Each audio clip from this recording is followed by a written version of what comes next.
నమస్కారం అండి. ఇప్పుడు మనం వరంగల్ కాన్స్టిట్యున్సీలో ఉన్నాము. ఈ వరంగల్ కాన్స్టిట్యున్సీలో 3 పార్టీల నుంచి 3 క్యాండిడేట్స్ నిలబెట్టారు. కాంగ్రెస్ నుంచి కడియం కావ్య గారిని నిలబెట్టారు, బీఆర్ఎస్ నుంచి సుధీర్ కుమార్ గారిని నిలబెట్టారు, బీజేపీ నుంచి ఆరూరు రమేష్ గారిని నిలబెట్టారు. సో ఈ ముగ్గురిట్లో ఎవరి మధ్యలో టఫ్ ఫైట్ ఉన్నదనేది మనం ఇప్పుడు తెలుసుకుందాం పబ్లిక్ టాక్ తీసుకొని. ఇప్పుడు వరంగల్ కాన్స్టిట్యున్సీ నుంచి తీసుకుంటే బీఆర్ఎస్ నుంచి సుధీర్ కుమార్ గారిని తీసుకున్నారు, బీజేపీ నుంచి ఆరూరు రమేష్ గారిని తీసుకున్నారు, కాంగ్రెస్ నుంచి కడియం కావ్య గారిని తీసుకున్నారు. సో ఈ ముగ్గురిట్లో ఎవరిది టఫ్ ఫైట్ ఉంటుంది అంటారు? తప్పు సుధీర్ కుమార్దే ఉంటుంది. సుధీర్ కుమార్ ఎందుకంటే అతనికి నేను రాజకీయం రావాలని ఏనాడు రాలే. ఓకే, ఇప్పుడు కోరిచ్చిళ్ళు కనుక అతన్ని తీసుకోవాలి. వీళ్ళు ఒక పాటలో గెలిచి ఒక పాటలో పోయి మళ్ళీ గెలిచి వాళ్ళ స్వార్థపరాలకే వాళ్ళకు ఈ స్వార్థం ఎందుకు? ప్రజలను మేలు చేయాలనే ఉండాలి. కానీ నేను వచ్చి ఇలా పోయి గెలిచి పని చేస్తా నా స్వార్థపరులే. కానీ వీళ్ళకైతే నాకు నచ్చలే. ఒక తల్లికి పుట్టినప్పుడు ఒకడు పెద్దోడు ఉంటాడు, చిన్నోడు ఉంటాడు, వాళ్ళని సమానం చూసుకోవాలి. కానీ నేను ఇలా పోయి గెలుతా అలా చేస్తా వాళ్ళు అట్లా చేసిండు ఇట్లా చేసిండు తప్పది. నాకు తెలిసిన వరకు అయితే అది. అంటే ఎట్లా పార్టీ పరంగా చూస్తారా, క్యాండిడేట్ పరంగా చూస్తారా? క్యాండిడేట్ పరంగానైతే నా ఇది సుధీర్ కుమారే. ఎందుకంటే వీళ్ళకు బేసిక్గా అయితే నాకు నచ్చలే వాళ్ళు. నా ఉన్న వాస్తవం చెప్పిన అంతకన్నా ఇంకేం చెప్పలేదు. నమస్కారం సార్. ఇప్పుడు మన వరంగల్ కాన్స్టిట్యున్సీ నుంచి బీజేపీ నుంచి ఆరూరు రమేష్ గారిని తీసుకున్నారు, కాంగ్రెస్ నుంచి కడియం కావ్య గారిని తీసుకున్నారు, బీఆర్ఎస్ నుంచి సుధీర్ కుమార్ గారిని తీసుకున్నారు. సో ఈ ముగ్గురిట్లో ఎవరిది టఫ్ ఫైట్ ఉంటుంది అంటారు? కాంగ్రెస్ ఎక్కువనే ఉంది సార్. బీఆర్ఎస్ ఏముంది, మొత్తం టోటల్గా ఫ్యామిలీ పార్టీ అయిపోయింది. బీజేపీ ఉన్నది మత రాజకీయం, మతంతో గెలుస్తానని అనుకుంటుండ్రు, మతంతో ఎప్పుడు గెలవలేరు. ఓకే, ఈడ కడియం కావ్య గురించి వాళ్ళు మాట్లాడుతుండ్రు. ఈయన ఎక్కడి నుంచి వచ్చిండు, ఆరూరు రమేష్ ఎక్కడి నుంచి వచ్చిండు? ఆయన కదా గురువు, కడియం సిఆర్ఏ కూడా గురువుకే పంగనామాలు పెట్టిండు ఆయన. గురువుకు పంగనామాలు పెట్టి ఇప్పుడు కడియం శ్రీఆర్మీని అనుడు ఆయన ఆస్తులతో నువ్వెన్ని ఆస్తులు కూడా పెట్టుకున్నావు, ఎన్ని కబ్జాలు చేసినావు తెలియదా? వర్ధన్నపేట నియోజకవర్గం ఉన్నది. నేను వర్ధన్నపేట నియోజకవర్గం కాన్స్టిట్యున్సీలో నేను ఓటర్ని. నువ్వు ఏ రోజు నువ్వు వర్ధన్నపేటకు ఏం చేసినావు? నీ కార్యకర్తలకు తప్పితే నువ్వు దేనికి చేయలేదు. ఇవాళ నీ ఆస్తులు కూడా పెట్టుకోవడానికి బీజేపీలో పోయినావు తప్పితే ఏం లేదు.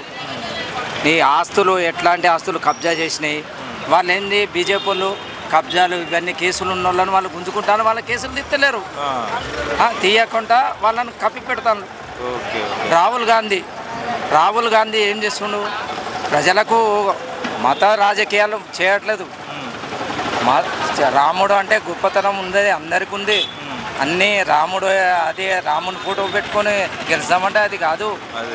అదే ఇప్పుడు చెప్పండి సార్. అంటే ఇప్పుడు ఇక్కడ ఎట్లా క్యాండిడేట్ పరంగా చూస్తున్నారా? క్యాండిడేట్ కాదండి, పార్టీ ముఖ్యం. క్యాండిడేట్తో సంబంధం లేదు. Party main party. ఇప్పుడు ఇక్కడ కాంగ్రెస్ ఉంది, స్టేట్లో కాంగ్రెస్ ఉంది, సెంట్రల్లో కాంగ్రెస్ ఉంటే మనకు ఎక్కువ నిధులు వస్తాయి. ఓకే, అంటే ఇప్పుడు సెంట్రల్లో మీరు ఏమంటారు? కాంగ్రెస్ వస్తుంది. మోడీ ఏంటంటే పోతాడు అనిల్ అంబానీ అదానీలో వాళ్ళకే. నేను డైలీ లేబర్ను క్యాంటీన్లో తోట కడితే కూలీగాన్ని ప్రైవేటీకరణ చేస్తుండు. దేనికి?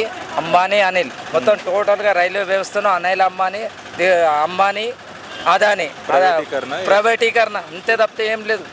మోదీ చేసిన ఏంటి అండి? రాహుల్ గాంధీ రావాలి. వరంగల్ పార్లమెంట్ ఎలక్షన్స్ లో బీఆర్ఎస్ నుంచి సుధీర్ కుమార్ గారిని తీసుకున్నారు, బీజేపీ నుంచి ఆరూరు రమేష్ గారిని తీసుకున్నారు, మన కాంగ్రెస్ నుంచి కడియం కావ్య గారిని తీసుకున్నారు. సో ఈ ముగ్గురిట్లో ఎవరిది టఫ్ ఫైట్ ఉంటుంది అంటారు? ఆరూరు రమేష్ ఉంటుంది సార్. ఆరూరు రమేష్ గారిది ఉంటుంది అంటారు.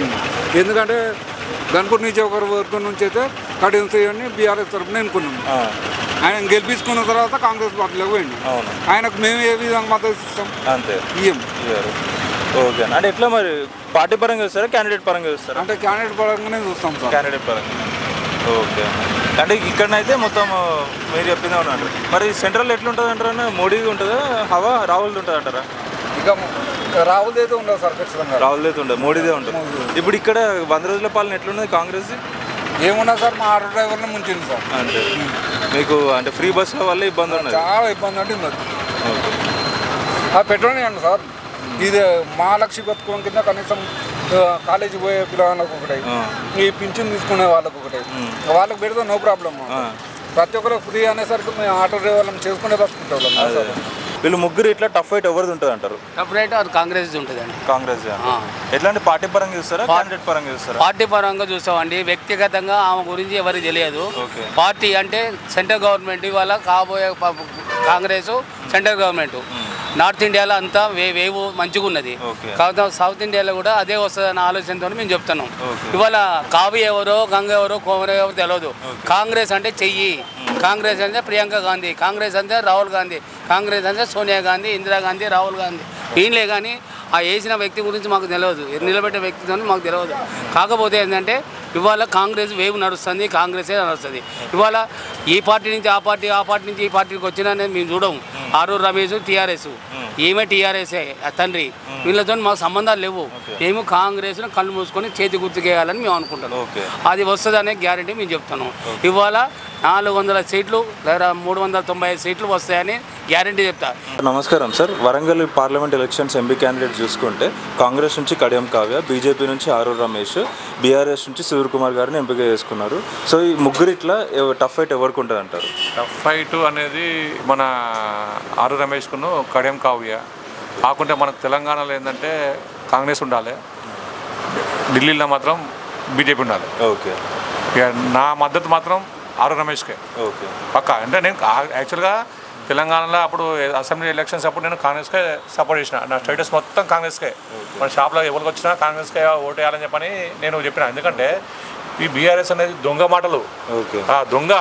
ఎందుకంటే ఒక రాష్ట్రానికి ముఖ్యమంత్రి అయినప్పుడు ఒక మాట ఇస్తే తప్పద్దు. ఎట్లా అంటే దళితుని ముఖ్యమంత్రి చేస్తా, అదేంది 3 ఎకరాల భూమి ఇస్తా, ఇవన్నీ ఒట్టి ఫాల్తు మాటలు ఇవన్నీ. అది ఇచ్చేదే సచ్చేది. ఎందుకు మాట్లాడాలి? పని చేయాలి, చేయకుండా కానీ చేసింది చెప్పాలి, లేకపోతే ఇస్తే నాలుక తప్పద్దు అది. కానీ అందుకొరకే వాడిని పాతలం లోపల దొక్కిండ్రు. తెలంగాణ ఇచ్చినందుకు, మన తెలంగాణ ఇచ్చి కూడా 10 years తను సోనియా గాంధీ. ఆ 10 yearsకు ఇప్పుడు మన తెలంగాణ ప్రజలు కాంగ్రెస్ రుణం తీసుకున్నారు.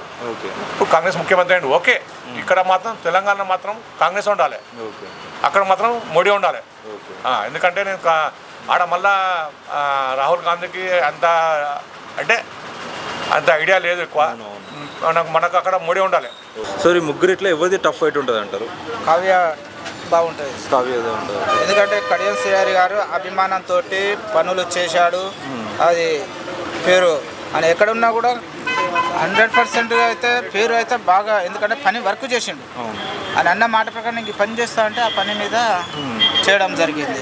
అదే కాంగ్రెస్ ప్రభుత్వము ఇప్పుడు వచ్చింది కాబట్టి, ఇంతకుముందు ఆ ప్రభుత్వంలో ఇస్తా అన్నారు, డబుల్ బెడ్రూమ్ అన్నారు, ఏది ఎవరికి చెందలేదు. మైనార్టీకి లోన్ ఇస్తా అన్నారు, అది ఏం లేదు. బీసీకి మనిషి 1,00,000 ఇస్తా అన్నారు, అది ఏది ఏం లేదు.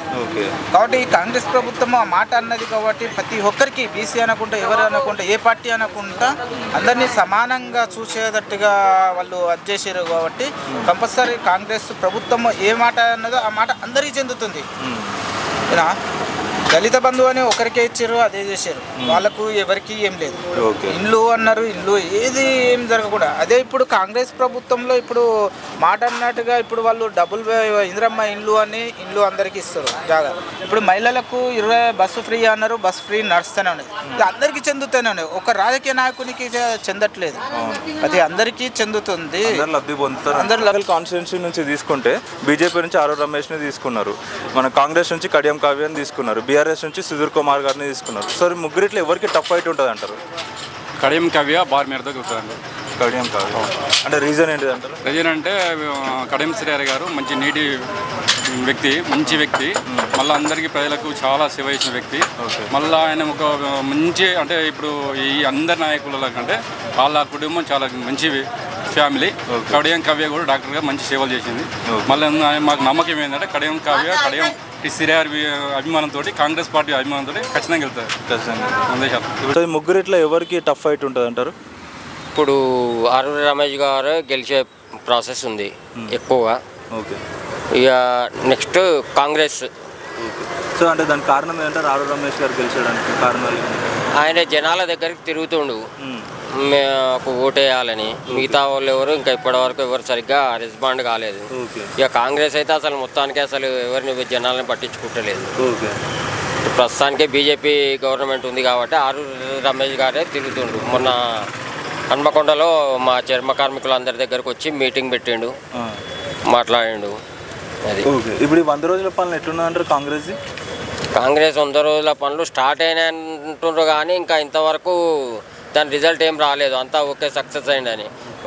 ఓన్లీ బస్సు ఏది లేడీస్కు ఆధార్ ఫ్రీ బస్సు అది ఒక్కటి తప్ప ఇక మిగతా ఇంకా ఏమీ అది కాలేదు. ఇంకా పింఛన్లు అన్నారు, పింఛన్లు కూడా ఈ నెల నుండి ఇంకేం స్టార్ట్ కాలేదు. ఓకే. ఇక మిగతా ఈ ఆరు పథకాలు కదా ఆయన పెట్టినాయి. అవును. ఈ 6 పథకాలలో ఒకటి మాత్రమే రన్నింగ్లో ఉంది, మిగతా ఇంకేమో రన్నింగ్లో పడలేదు. సో ఈ ముగ్గురిట్లో ఎవరు గెలుస్తారు అంటారు? నా నమ్మకం అయితే కడియం కావ్య. Okay okay. అంటే ఎట్లన్నా క్యాండిడేట్ పరంగా చూస్తారా లేకపోతే పార్టీ పరంగా చూస్తారా? పార్టీ పరంగానే చూస్తారు. ఇప్పుడు ఈ కాంగ్రెస్ 100 రోజుల పాలన ఎట్లున్నది? ఇంతవరకు సరిగా లేదు, కొంచెం పర్వాలేదు, గ్యారెంటీలు ఏం చేయలేదు అంతే. ఇప్పుడు మరి సెంట్రల్ ఎట్లా అంటారు? మోడీ వస్తారంటారా రాహుల్ వస్తారంటారా? అది చెప్పలేము మనం. ఇప్పుడు వరంగల్ కాన్స్టిట్యున్సీ నుంచి తీసుకుంటే బీజేపీ నుంచి ఆరు రమేష్ గారిని తీసుకున్నారు, కాంగ్రెస్ నుంచి కడియం కావ్య గారిని తీసుకున్నారు, బీఆర్ఎస్ నుంచి సుధీర్ కుమార్ గారిని తీసుకున్నారు. సో ఈ ముగ్గురు ఇట్లా ఎవరిది టఫ్ ఫైట్ ఉంటుంది అంటారు? టఫ్ ఫైట్ ఇప్పుడు బీజేపీకును కాంగ్రెస్కి ఉంటుందండి, అంతే తప్పించి టీఆర్ఎస్కి ఉంటుంది వెయిట్. టీఆర్ఎస్ వెయిట్ లేదు యాక్చువల్గా. ఓకే. ఇప్పుడు రెండింటికే టఫ్ ఉంటుంది, బీజేపీ ప్లస్ కాంగ్రెస్. ఇటు కావ్య ఈయన టీఆర్ఎస్ నుండి పోయినా కానీ బీజేపీ నుండి అటు వెయిట్ అయినాక ఉంటుంది. ఆ వెయిట్లో ఇద్దరు ఫైట్ చేయగలుగుతారు కానీ టీఆర్ఎస్కి అంత వెయిట్ లేదు. ఎట్లా మరి క్యాండిడేట్ పరంగా చూస్తున్నారా లేకపోతే? క్యాండిడేట్ పరంగా అయితే ఈమె కావ్య వస్తుందని మాకు చాలా నమ్మకం ఉన్నది. పార్టీ పరంగా? పార్టీ పరంగా అంటే ఇప్పుడు ఆరూరు రమేష్, కానీ ఆయన ఏం డెవలప్మెంట్ అంత చేయలే కదా, టీఆర్ఎస్ నుండి కూడా ఏం చేయలే కదా, అందుకే ఆయనకు మైనస్ పాయింట్ అయితే. బీజేపీలో పోవడం చాలా అదే మైనస్ అయినా, కావ్య మాత్రం కంపల్సరీ విన్ అవుతుంది. ఇప్పుడు ఇక్కడ కాంగ్రెస్ 100 రోజుల పాలన ఎట్లుంది? పర్వాలే అండి, మంచిగా ఉన్నది. ఓకే.